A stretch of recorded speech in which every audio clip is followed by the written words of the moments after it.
Right now, the Michigan Department of Health and Human Services is seeing a bit of a frightening trend. Good evening and thank you for joining us. I'm Melissa Stevens. And I'm Terry McFadden. More school-age children are going unvaccinated for a number of diseases, potentially putting others in the community at risk.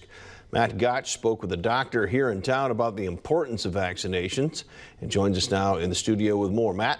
Yeah, that's right, Terry and Melissa. The first vaccination dates all the way back to 1796. And while people worldwide are feeling vaccine fatigue after the pandemic, doctors are telling their patients to push through and roll up your sleeves.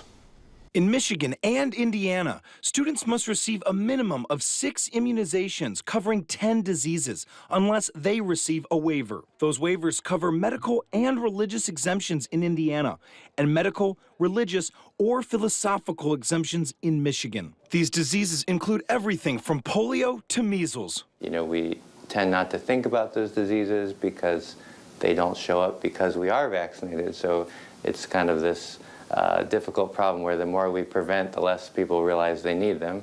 But a lot of the diseases we vaccinate against, like tetanus and chickenpox, and those things still exist, and they can be very serious and even life-threatening for children. Michigan's Department of Health and Human Services has observed an increase in immunization waivers in all grades in 2022, in addition to an overall decline in vaccinations during the COVID-19 pandemic. So it's something we can sometimes take for granted, but it's definitely one of the cheapest and most effective health interventions we can do to keep our kids and families safe. Doctors tell us that when you get vaccinated, you're not just protecting yourself, you're also protecting your classmates, coworkers, and loved ones. And this is a good example for people who are vulnerable, right? Like if they can't get a vaccine or their response is suppressed, right? Like if they have cancer or they have an organ transplant, so they're on immune suppressant, they won't respond as effectively to a vaccine, so they're relying on the fact that everyone around them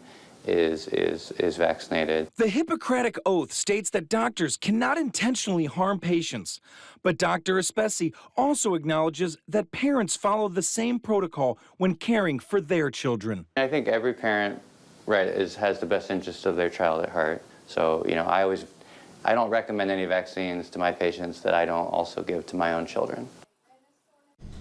Now, no vaccine is 100% effective, but doctors will agree that the benefits far outweigh the risks.